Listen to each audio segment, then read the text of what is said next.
ओम श्री आशुतोषाय नमः। श्री गणेशाय नमः। श्री हरिवंश पुराण विष्णु पर्व 31वां अध्याय। कंस की स्त्रियों और माता का विलाप। वैशंपायन जी कहते हैं, जन्मेजय, जिसका पुण्य क्षीण हो गया हो उस ग्रह के समान भूमि पर गिरे हुए पति को देखकर राजा कंस की पत्नियां उसके मृतक शरीर को सब ओर से घेर कर बैठ गईं। जो कभी पृथ्वी के स्वामी और संरक्षक थे, वे ही पतिदेव आयु समाप्त होने पर भूमिमयी शैया पर सो रहे हैं। यह देख राजा कंस की रानियां उसके लिए उसी तरह शोक करने लगी जैसे हरिणियां युद्धपति हरिण के लिए शोकमग्न हो जाती हैं। वे विलाप करती हुई कहने लगी, हाय महाबाहु वीर, आपको वीरव्रत प्रिय था। आपके मारे जाने पर हम सब वीर पत्नियां मारी गई, हमारी आशाओं की हत्या हो गई, हमारे बंधु बांधव भी मारे ही गए।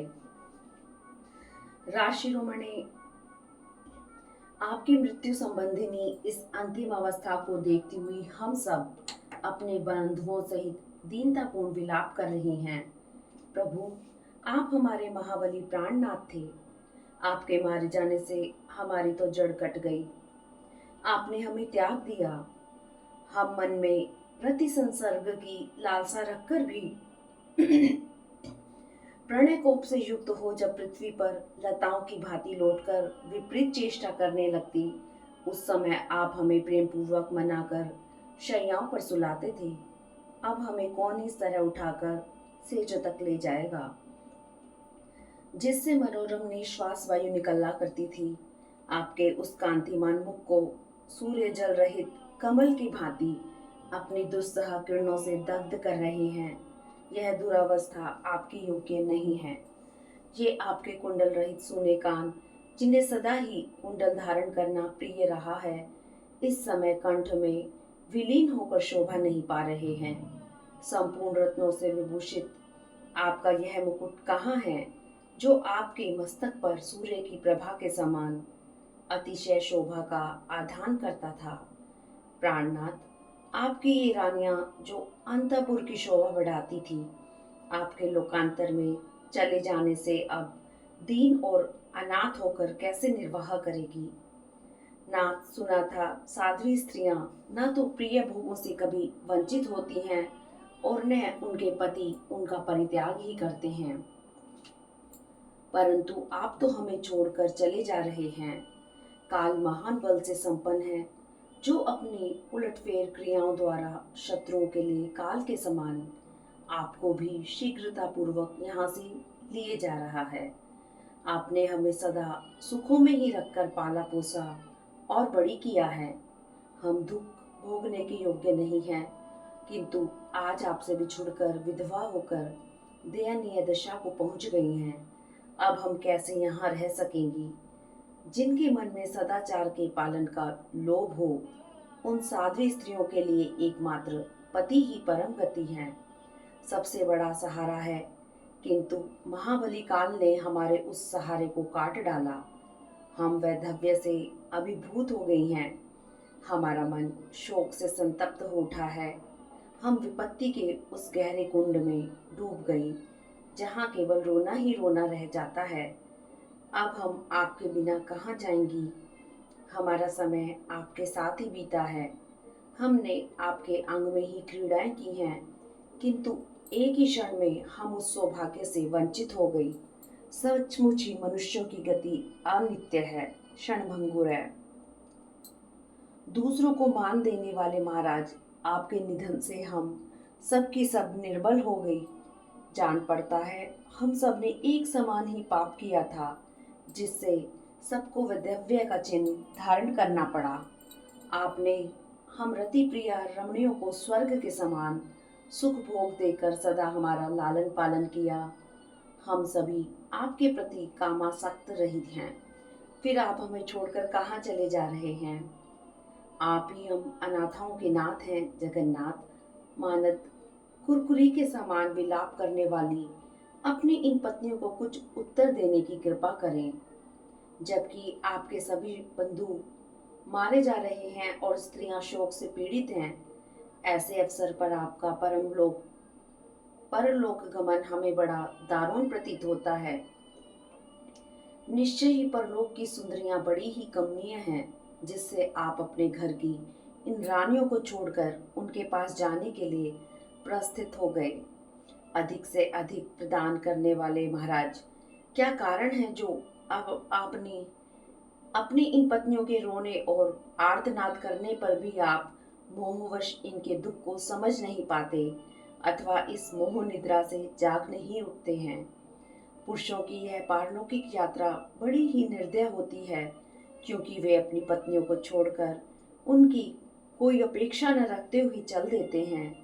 स्त्रियों के बिना पति के ही रह जाना अच्छा, किंतु उनके लिए शूरवीर पति का होना अच्छा नहीं है, क्योंकि वे शूरवीर स्वर्ग लोक की सुंदरियों को प्रिय होते हैं और वे सुंदरियां भी उन शूरवीरों को प्रिय होती हैं। जिन्हें युद्ध ही प्रिय था, उन आपको अदृश्य भाव से शीघ्रता पूर्वक ले जाने वाले काल ने हम सबकी अंतरात्माओं पर एक साथ ही प्रहार किया है। आप युद्ध में जरासंध की सेना का विनाश करके यक्षों को भी हराकर इस भूतल पर एक मनुष्य मात्र के हाथ से किस तरह मार डाले गए। इंद्र के साथ बाणों द्वारा युद्ध करके जो सम्रांगण में अमरों से भी पराजित ना हो सके, वे ही आप एक मरण धर्मा मनुष्य के हाथ से कैसे मारे गए। आपने अपने बाणों की वर्षा से पाशधारी वरुण को परास्त करके अशोभ्य महासागर को भी विशुद्ध करते हुए उसके रतन रूपी सर्वस्व का अपहरण कर लिया था। एक बार इंद्र ने जब वर्षा में कमी कर दी थी, तब आपने अपने सहायकों से बादलों को जीतकर पूर्ववासियों के हित के लिए बलपूर्वक वर्षा करवाई थी। भूमंडल के समस्त भूपाल आपके प्रताप से नतमस्तक रहा करते थे और उपहार के रूप में आपके पास बहुमूल्य रतन एवं भोजन भेजते रहते थे। इस प्रकार आप देवताओं के समान तेजस्वी थे।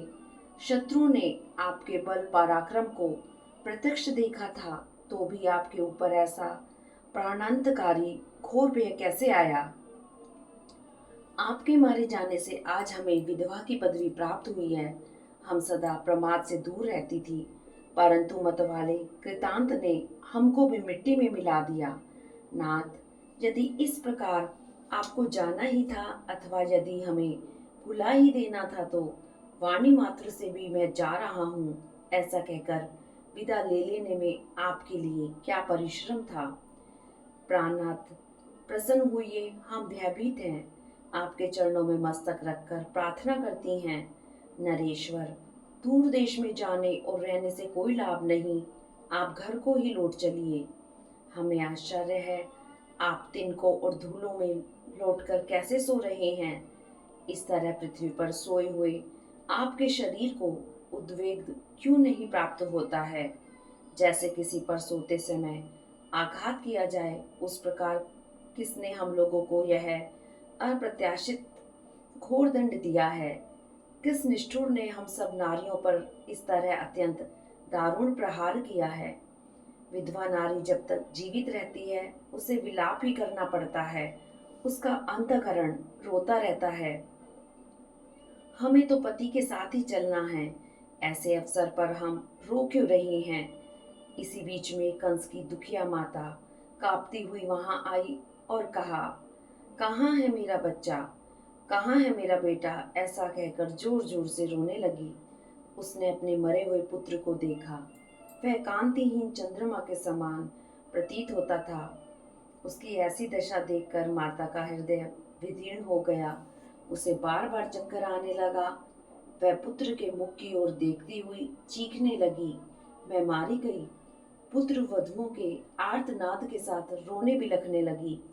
पुत्र के जीवन की इच्छा रखने वाली राजमाता उसके दीन मुख को अपनी गोद में रखकर आर्तवाणी में हा पुत्र कहकर करुणाजनक विलाप करने लगी।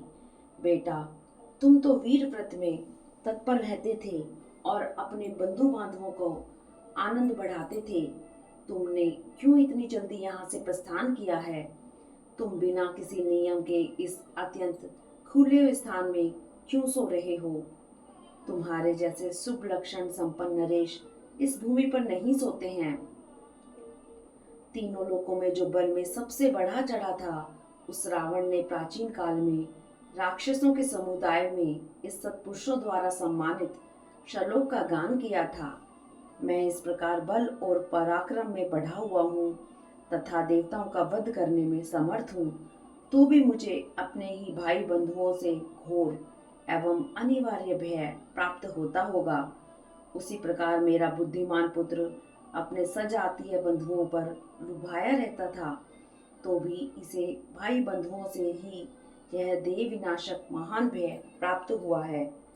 वह अपने पति बूढ़े राजा उग्रसेन से, जो उस समय अचेत से हो रहे थे, बछड़े से बिछड़ी हुई हरिणी के समान रोती हुई बोली, शुद्ध अंतःकरण वाले महाराज, आइए आइए, अपने पुत्र राजा कंस को देखिए, जो व्रज के मारे हुए पर्वत की भांति वीर शैया पर सो रहा है।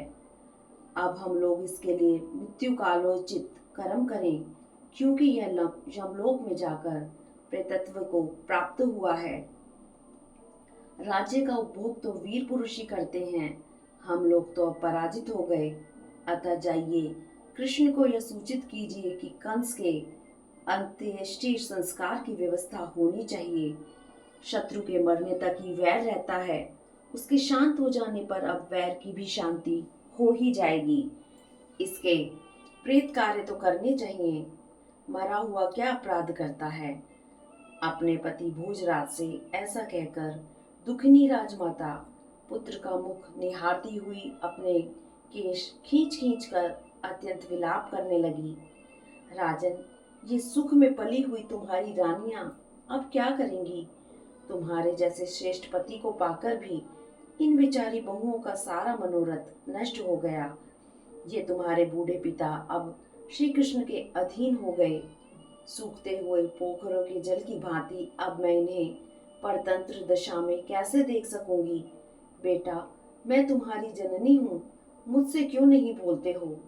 क्यों आज अपने प्रियजनों का परित्याग करके तुमने परलोक के विशाल पथ को प्रस्थान किया है? अहो वीर, तुम नीति कुशल नरेश थे, मेरी संपत्ति थे, किंतु सदा समीप रहने वाला काल आज तुम्हें मुझ अभागिनी की गोद से छीनकर लिए जा रहा है। कितने ही कुलों के समुदाय का पालन करने वाले मेरे वीर पुत्र, तुमने जिन्हें दान और मान से अनुग्रहित कर रखा था, जो तुम्हारे उन गुणों से अत्यंत संतुष्ट थे, वे ही ये तुम्हारे भृत्यों के कुलों के लोग आज तुम्हारे लिए रो रहे हैं। नरश्रेष्ठ उठो, माँ बाहो, महाबली वीर, इन दीन दुखी लोगों की और समस्त नगर की अंतपुर के समान ही रक्षा करो। अत्यंत आर्त होकर उसके विस्तृत गुणों को याद करके कंस की स्त्रियों और माता की रोते रोते संध्या हो गई और संध्याकालीन अरुण राग से रंजित हुए दिवाकर अस्ताचल को चले गए। इस प्रकार श्री महाभारत के खिलभाग हरिवंश के अंतर्गत विष्णु पर्व में कंस की स्त्रियों का विलाप विषयक 31वां अध्याय पूरा हुआ। हरिओम तत्सत। हरिओम तत्सत।